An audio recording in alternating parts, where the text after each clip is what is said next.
Selamat sore. Selamat sore. Puji Tuhan. Sehat semua? Sehat semua? Halo, sehat semua?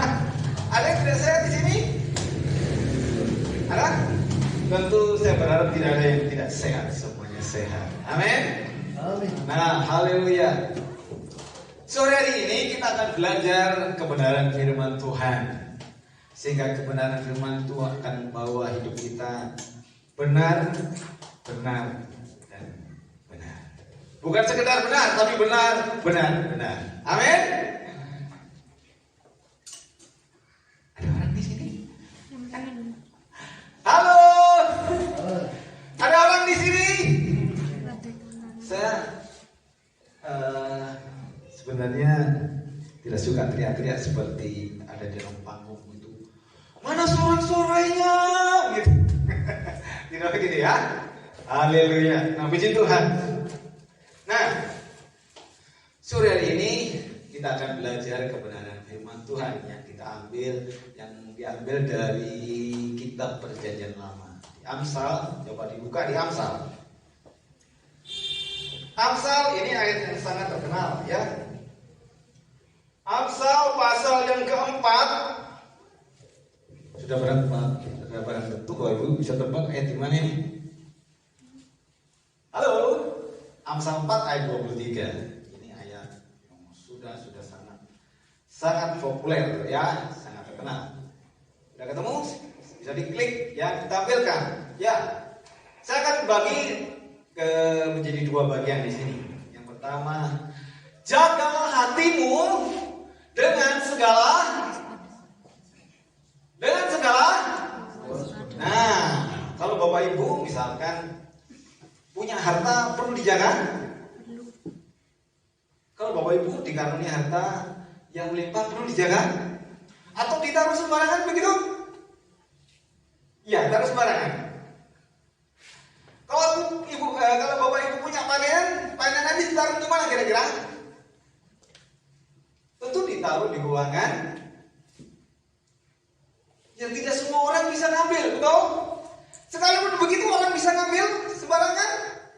Ada banyak orang bisa mencuri. Nah, itu perlu dijaga. Nah, kata jagalah itu perlu ada pengawal. Dikawal begitu. Kata jagalah itu dikawal. Dikawal itu tidak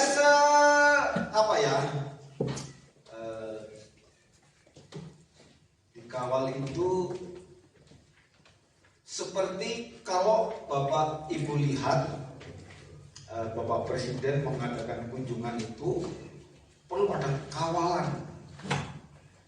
Perlu ada pengawal. Tentu mereka mengawal itu tidak sembarangan. Ya, tidak sembarangan. Ini berbicara masalah dunia sekuler ya, yang bisa kita lihat sehari-hari. Seperti saya bilang tadi, kalau Bapak Ibu punya harta benda, itu perlu dijaga, perlu dikawal. Barangkali bisa. Kalau kita mau tidur karena kita punya harta banyak, kita tidur di sebelahnya. Nah, jagalah hatimu dengan segala. Bisa kita teledor? Saat kita menjaga sesuatu, karena di sini itu bisa kecolongan atau bisa kita teledor? Bisa? Bisa, sangat memungkinkan itu sangat bisa. Ya, sangat bisa. Ada di sini yang pernah kehilangan sesuatu di rumah? Sudah ditaruh di kamar, dikunci, digembok, bisa hilang? Halo? Bisa hilang? Bisa, tentu bisa itu. Tidak menutup kemungkinan bisa hilang. Tetapi firman Tuhan mengajarkan begini. Jagalah hatimu dengan segala kewaspadaan. Artinya apa? Kita perlu pengawalan ekstra. Tentu Tuhan punya maksud. Kenapa kita harus menjaga hati kita? Kenapa? Tentu ada alasan-alasannya. Kalau Bapak Ibu baca di dalam Markus pasal yang ke-7. Markus pasal yang ke-7 ayat Markus 7 ayat 21. Itu bisa dilihat di Matius juga ada itu, Matius 15 ya. Kita membaca di sini saja. Matius 7. Begini. Kenapa hati itu perlu dijaga? Kenapa? Sebab dari dalam hati apa? Dari dalam hati apa? Timbul segala pikiran jahat. Contohnya percobaan, pencurian, pembunuhan. 22. Bisa langsung klik 22. Tidak perlu nunggu lama, ya. Bagaimana operator ini, ya? Apalagi perzinahan, keserakahan, kejahatan, kelicikan, hawa nafsu, iri hati, hujat, kesombongan, kebebalan. Terus klik 23. Semua hal-hal jahat ini timbul dari dan menajiskan orang. 24.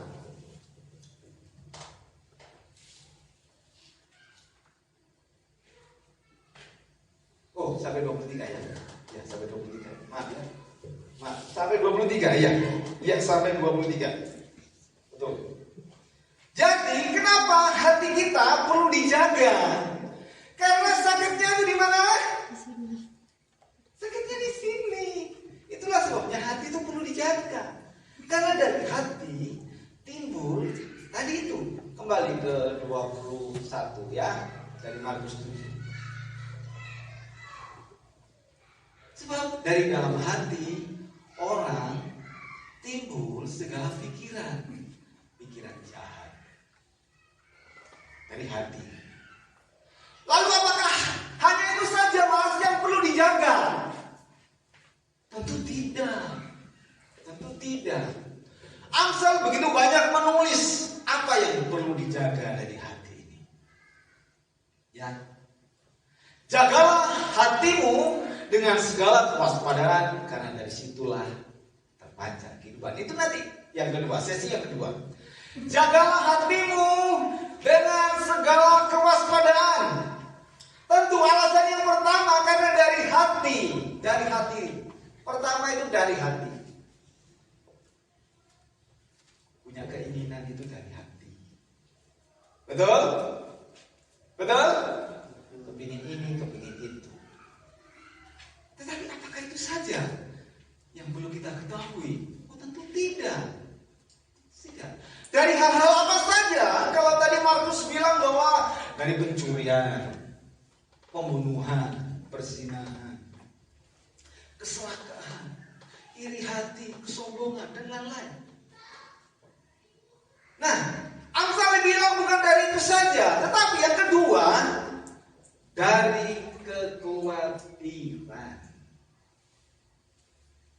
Bapak Ibu pernah khawatir? Dari mana khawatir itu? Dari hati. Apa kok ya kira-kira ya? Hatiku kok gak enak ya? Ya apa ya? Nah, itu. Dari hati. Dari hati perlu dijaga hati itu dari kekhawatiran. Yang pertama, yang kedua dari kekhawatiran. Amsal 12 ya, coba dibuka dari Amsal, balik ke Amsal ya. Amsal 12 ayat 25.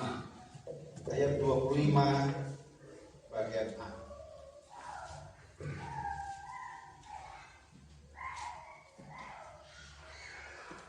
Apa dia bilang?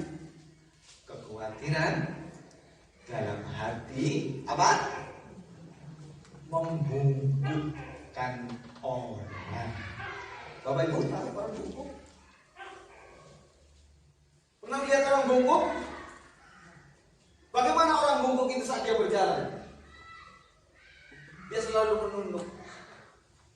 Kekhawatiran yang perlu dijaga. Yang kedua adalah kekhawatiran dalam hati. Jadi kita nggak boleh khawatir. Masih ingat apa kata Tuhan di dalam berapa itu? Lukas atau Matius itu ya?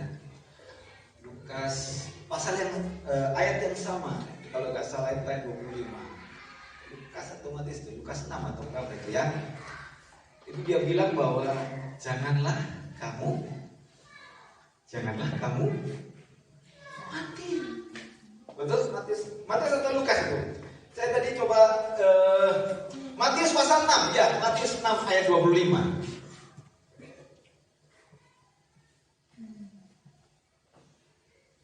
Karena itu aku berkata kepadamu, janganlah khawatir. Jadi hati ini harus dihindarkan. Kata jagalah itu menghindarkan. Kata lain, kalau boleh saya artikan, menghindarkan. Seperti saya bilang tadi ketika Bapak Presiden kita datang berkunjung ke dalam satu kota, kenapa harus begitu banyak pengawalan, harus begitu banyak penjagaan, ya? Kenapa? Karena mereka khawatir. Namanya saja kepala pemerintahan. Nah, di dalam hidup kita ada kepala pemerintahan yang perlu dijaga ekstra, benar-benar ekstra, yaitu hati. Amin. Dari apa? Dari pikiran-pikiran yang tadi itu yang pertama. Yang kedua, dari kekhawatiran. Karena kekhawatiran itu tidak menambahkan apa-apa, kata Tuhan. Betul? Ya, itu yang kedua. Yang ketiga, kita harus menghindarkan kekhawatiran itu dari tinggi hati. Tadi dibilang ada tinggi hati. Kesombongan tadi ya. Kesombongan. Sebab di dalam Amsal ayat 2 berapa ini? Amsal 18 ya. Ayat 12a. Sudah ketemu?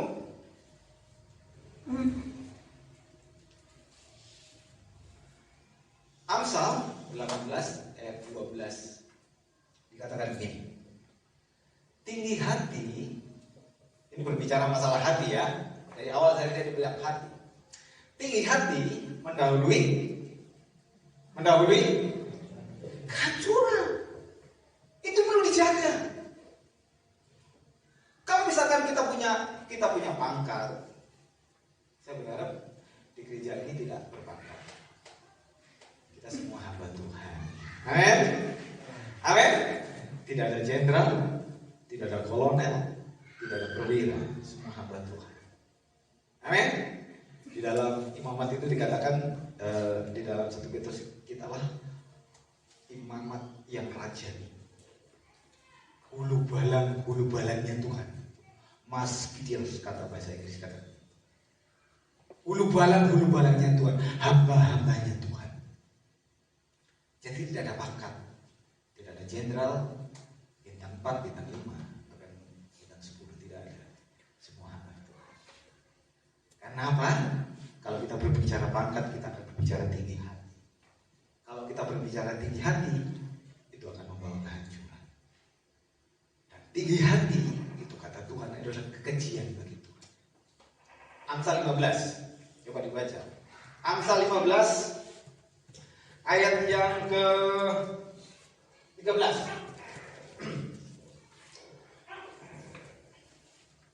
Oh bukan, salah. Amsal 15. Atau salah saya tulis salah. Amsal 16, maaf ya. Amsal 16 ayat yang ketiga. Maju sedikit. Tuh. Salah juga ya. Amsal berapa ini? Coba saya lihat di catatan dulu ya. Di Alkitab. Amsal 15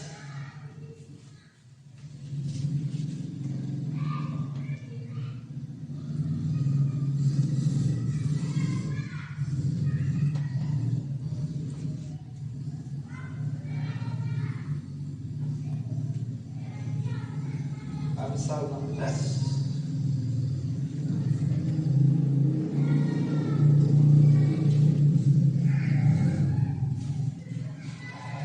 Ya, Amsal 16. Amsal 16 ayat yang kelima, bukan ayat ketiga. Maaf. Saya memang perlu bantuan ini ya. Bantuan kacamata ini. Ya. Setiap orang yang tinggi hati adalah kekejian bagi Tuhan. Jadi kita nggak perlu kita punya tinggi hati. Nah, lalu bagaimana kita bisa terhindar dari hal-hal tadi?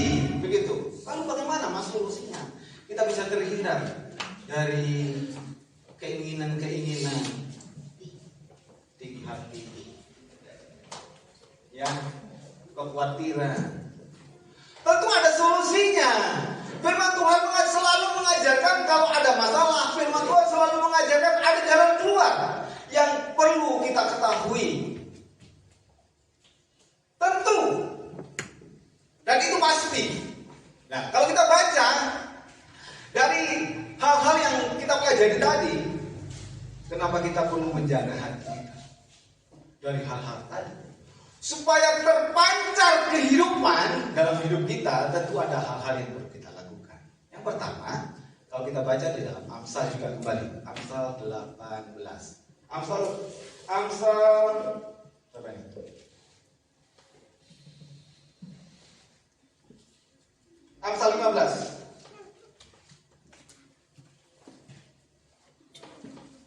Ya, Amsal 15. Tadi kembali Amsal 15 ayat yang ke-13. Sudah? Klik. Yang pertama, Bapak Ibu, yang pertama, hati yang gembira apa? Membuat muka berseri-seri. Itu langkah yang pertama yang harus kita kerjakan. Coba kalau kita melihat orang yang suka cita, suka mukanya berseri-seri, mereka selalu kelihatan awet muda. Tetapi orang yang suka tadi, yang suka khawatir, kepedihan hati karena sakitnya di sini itu, kita bisa melihat perbedaan usia itu begitu mencolok begitu. Yang kedua, hati yang gembira membuat muka berseri-seri. Itu kata firman Tuhan. Yang kedua, Amsal 17. Ini ayat yang sudah sangat terkenal, kita tahu. Hati yang gembira adalah obat. Amsal 17 ya. Ayat 22. Amsal 17 ayat 22. Ini yang bisa kita nyanyikan. Hati yang gembira adalah obat. Betul? Jadi kalau muka kita sudah berseri-seri, hati kita senantiasa sukacita di dalam Tuhan. Seperti obat, hati yang senang. Amin. Hati yang gembira itu adalah tolok ukur. Menurut saya ini, hati yang gembira adalah selalu tolok ukur hidup kita dalam kita mengiring Tuhan. Amin. Ada masalah? Ada. Tapi firman Tuhan mengajarkan hati yang gembira adalah obat. Itu 18 ayat 12 bagian B. Ya. Amsal, tetap Amsal ya. Amsal 18 ayat 12 bagian B. Kerendahan hati mendahului. Saya selalu berbicara masalah hati. Kenapa? Saya sering melihat bahwa keberadaan orang Kristen itu sering sekali diidentikan, ya, seringkali diidentikan atau disamakan dengan orang-orang yang bukan Kristen. Saya pernah mendengar begini, oh podo ae mas. Saya bilang tidak sama. Podo ae mas, tidak sama. Tidak sama. Kenapa? Kalau kita akan mau menjaga hati kita dengan segala kewaspadaan. Jadi, maka sesuatu yang terpancar dari hidup kita itu akan kelihatan. Dari mana kita bisa mengetahui iman? Dari Amsal tadi. Bahwa muka kita berseri-seri, kita suka-suka cita. Ada uang, bersuka cita. Tidak ada uang, tidak ada uang, nangis.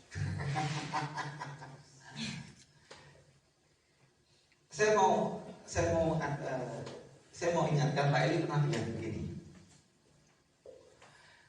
Gak punya uang itu nggak mungkin mati, betul?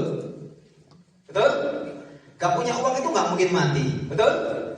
Tetapi gak punya uang itu seperti mati rasanya. Betul? Kadang orang nggak punya uang itu seperti mati rasanya. Padahal kalau nggak punya uang itu nggak mungkin mati. Tetapi kalau nggak punya uang seperti mati rasanya. Saya masih ingat itu. Nah, tetapi kerendahan hati mendahului kehormatan. Masih ingat? Tuhan pernah bilang begini. Pada saya tulis itu di sini.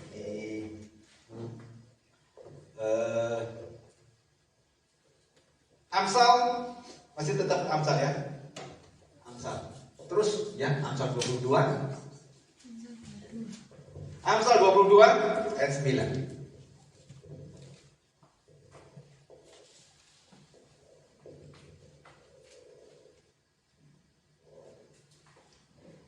Orang yang baik hati akan diberkati. Jadi orang yang menjaga hatinya tadi dengan segala kewaspadaan tadi, sehingga terpancar kehidupan ya akan diberkati. Implikasinya di mana, Mas? Karena dia akan membagi rezekinya dengan orang. Saya mau ulangi. Gereja Sidang Jemaat Allah ini kaya atau miskin? Halo? Gereja Sidang Jemaat Allah ini kaya atau miskin? Sangat kaya ya. Kaya. Bahkan sangat kaya. Amin.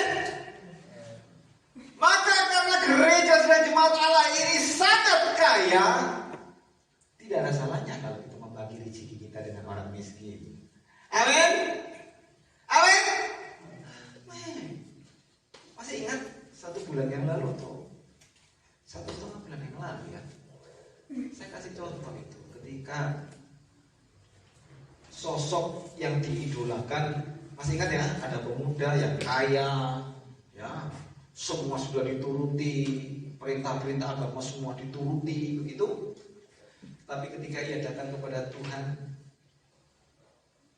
ingin memiliki hati yang baik tadi, karena semua sudah dituruti loh. Ingin memiliki hati yang baik supaya terpancar kehidupan, Tuhan bilang apa? Jualah hartamu, berikanlah itu kepada orang miskin, bukan kepada Tuhan. Jadi membagi berkat kepada orang miskin itu jauh lebih baik. Amin. Karena hidup kita ya, karena Tuhan itu kasih, jadi hidup kita dituntut untuk kasih. Karena Tuhan itu kasih. Amin. Nah, contohnya Lukas 6 ayat 45. Ini contohnya. Contoh. Ini ayat terakhir ya. Contohnya. Orang yang baik. Nah ini. Orang yang baik mengeluarkan barang yang baik. Nah, saya tidak mengetes ini kepada Bapak Ibu yang duduk di sini. Bapak Ibu ini orang baik atau orang baik? Ini orang baik, orang baik. Halo, orang yang baik mengeluarkan Dari mana? Dari perbendaharaan hatinya yang baik.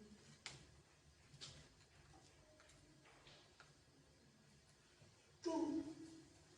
Sekali lagi saya mau bacakan saya. Orang yang baik mengeluarkan barang yang baik dari perbendaharaan hatinya yang baik. Jadi kalau begitu Bapak Ibu pilih yang mana? Tentu saya tidak bisa menghakimi di sini. Saya tidak bisa kasih closing statement atau bisa apa ya. Ya Bapak Ibu yang pilih. Mana Bapak Ibu yang mau? Apakah mau mengeluarkan hal-hal yang baik? Tuhan Yesus baik? Tuhan Yesus baik? Bapak Ibu baik? Amin. Bapak kita itu baik. Nah, kalau Bapak kita baik, tentu anaknya baik. Loh, ada istilah begini.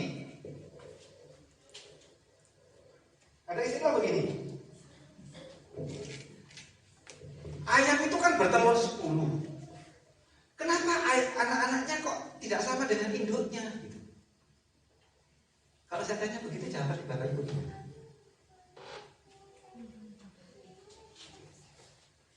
Kalau saya tanya begitu kira-kira jawabannya gimana? Ya karena ayam. Betul, karena ayam, bukan kita. Amin. Iya itu karena ayam. Jadi kalau ayam telurnya 10 ada yang belora itu ayam. Nah kita beda dengan ayam. Betul? Betul. Tuhan Yesus itu baik. Dia memberikan nyawanya bagi kita. Jadi kalau nyawa kita diminta kira-kira dikasih? Oh, ojo sampai nyolok mas, dowe kalau tak kayak mas.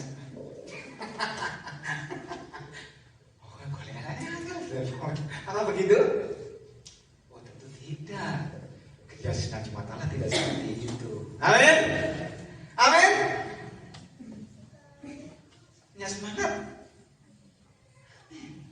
Orang yang baik mengeluarkan barang yang baik dari perbendaharaan hatinya yang baik. Gereja sedang jemaat Allah itu baik karena akan mengeluarkan perbendaharaan yang baik. Amin. Amin. Jangan berhenti sampai di sini. Jangan berpikir kita. Saya pernah tulis begini. Jangan pernah berhenti ketika engkau sedang berjalan. Jangan pernah engkau ingin berhenti ketika engkau sedang berjalan. Amin. Waktunya kita bukan berjalan, tapi sudah berlari. Nah, sebentar lagi. Kemarin kita ngomong itu ya. Bulan 2 Februari kita mau ulang tahun. Amin. Umur kita berapa? Berapa? Ada perdebatan di sana. Di sana ada perdebatan. Ada yang bilang ada berapa? Ada perdebatan. Silakan berdebat. Enggak apa-apa. Berapa tahun umur kita? 7 tahun. Nanti diselesaikan di rumah ya. Umur kita sudah 7 tahun. Betul ya? 7 tahun ya. Ya, saya masih ingat untuk pertama kalinya kita mengadakan pertemuan itu di rumah ya, di rumah atas sana. Itu persis tanggal 14 Februari. Itu di rumah. Ya, saya masih ingat itu. Dan pada waktu itu masih ingat Pak ini yang datang ya? Ya itu di rumah. Tanggal 14 Februari. Saya mau ingatkan kembali supaya kemampuan ya, iya 6 tahun, bolehlah 6 tahun. Nanti Nanti boleh berperang gitu. Iya 6 tahun ya, 6 tahun. Nah, 6 tahun. Saya mau bilang apa tadi? Ya, ini saya ingat lagi. Bukan sebuah kebetulan. Kalau waktu itu tanggal 14 Februari 2016 ya, 2016 kita mengadakan persekutuan yang ada di rumah. Bukan sebuah kebetulan. Itu bukan rencana kita. Betul? Betul? Saya bisa melihat begitu banyak rentetan karya Tuhan setelah itu. Betul? Itu campur tangan Tuhan. Jadi orang yang baik mengeluarkan barang yang baik. Saya ulangi lagi. Bukan sebuah kebetulan kalau tanggal 14 saya tidak berusaha ini menjadi satu mitos gitu ya. Karena hari kasih sayang gitu. Karena 14 Februari itu identik sekali dengan hari Valentine. Saya tidak mengidentikan itu. Saya tidak mengidentikan itu. Bukan sebuah kebetulan kalau waktu itu kita tinggal bersama, kita mengadakan persekutuan tanggal 14. Itu bagian dari rencana Great Design Tuhan yang besar. Amin. Bagian dari rencana Tuhan yang besar buat gereja ini. Saya tidak tahu sampai kapan itu ada bangku-bangku yang sekarang tentara rapi atas itu ada banyak orang duduk di situ. Saya tidak tahu. Tapi Bapak Gembala punya visi dan visinya dan misinya itu harus kita dukung sepenuhnya. Bukan hanya di atas, di bawah-bawah ini nanti akan ada banyak jiwa-jiwa yang datang ke sini. Itu kapan, Mas? Kita tidak tahu. Waktunya Tuhan. Itulah sebabnya kita harus memiliki ini. Orang yang baik mengeluarkan barang yang baik dari perbendaharaan hati yang baik. Amin. Dari itu kita tidak bisa jalan sendiri. Bapak Gembala tidak bisa jalan tanpa orang yang mendampinginya. Kitalah orang-orang yang mendukungnya di dalamnya. Termasuk kegiatan-kegiatan gerejawi yang ada di tempat ini. Saya masih bolong-bolong ya datang. Halo pagi.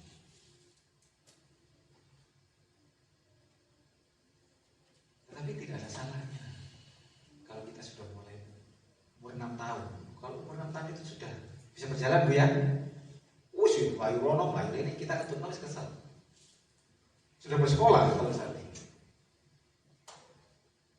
Nah, tentu saya tidak berusaha mengalihkan perhatian kita dari ke umur 6 tahun, bukan itu masalahnya. Kalau kita umur 6 tahun sudah bisa berlari kencang, sudah bikin prestasi, itu jenius. Amin. Amin. Luar biasa itu. Di mana ada anak yang umur 6 tahun sudah bisa berlari sekian ratus kilometer dalam sekian detik. Tetapi apa yang tidak mungkin bagi manusia itu mungkin bagi Tuhan. Amin. Contohnya tempat ini. Ini tidak mungkin. Tapi mungkin bagi Tuhan. Amin. Itu orang yang baik mengeluarkan barang yang baik. Dari mana? Di sini. Itulah sebabnya Amsal 4 tadi ayat 23 mengatakan, jagalah hatimu dengan segala kewaspadaan. Karena dari situlah terpancar kehidupan. Kehidupan yang seperti apa, Mas? Saya tidak bisa ulangi kembali. Kehidupan yang tidak perlu khawatir. Kehidupan yang tidak perlu memikirkan hal-hal yang bertentangan dengan kebenaran firman Tuhan, kesombongan, iri hati. Tidak perlu. Tidak perlu kita congkak, sombong, tinggi hati. Tidak perlu. Tapi kita perlu ada kerendahan hati. Kita perlu memiliki hati yang gembira. Karena hati yang gembira adalah obat buat kita. saja hampir orang-orang yang memiliki hati yang gembira itu terhindar dari penyakit. Beda dengan orang-orang yang memiliki kepedihan hati, menyimpan hal-hal yang di dalam hati. Nah, saya tidak usah membandingkan saya dengan keluarga saya dengan adik-adik saya. Ketika saya ditanya, ini intermezzo aja ya, ini iklan aja. Ketika saya ditanya, saudara-saudara, teman, dia tanya begini, itu tadi yang lewat siapa? Itu kakakmu, bukan, itu adik saya yang pertama. Sekali lagi saya tidak usah berusaha membandingkan ya. Kalau menurut orang saya lebih muda dari adik-adik saya, ini tentu berkat istri yang paling cantik itu. Jadi kalau bapak ibu di rumah kau punya suami yang lebih muda dari orang seumurannya, berarti engkau adalah istri yang hebat. Amin. Amin. Haleluya. Itulah sebabnya mari kita mengandalkan Tuhan dalam hidup kita. Orang yang baik mengeluarkan barang yang baik dari perbenaran hatinya yang baik. Itu. Dan dengan firman Tuhan sore hari ini kita akan terus masuk dalam hadirat Tuhan. Haleluya. Mas saya coba mengingat-ingat lagu yang berhubungan dengan ini. Apa itu? Oh, yang beriku hati, Mas. Yang beriku hati.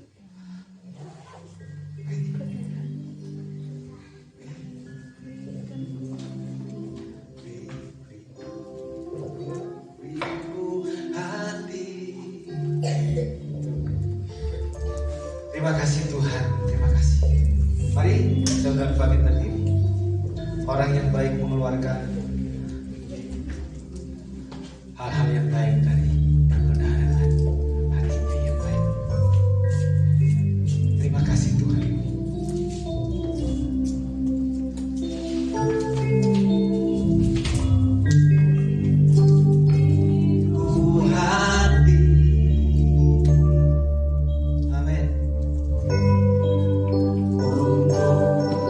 Menyembahmu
mengurapi kaki Tuhan. Berikan kami hati Tuhan. Berikan kami hati.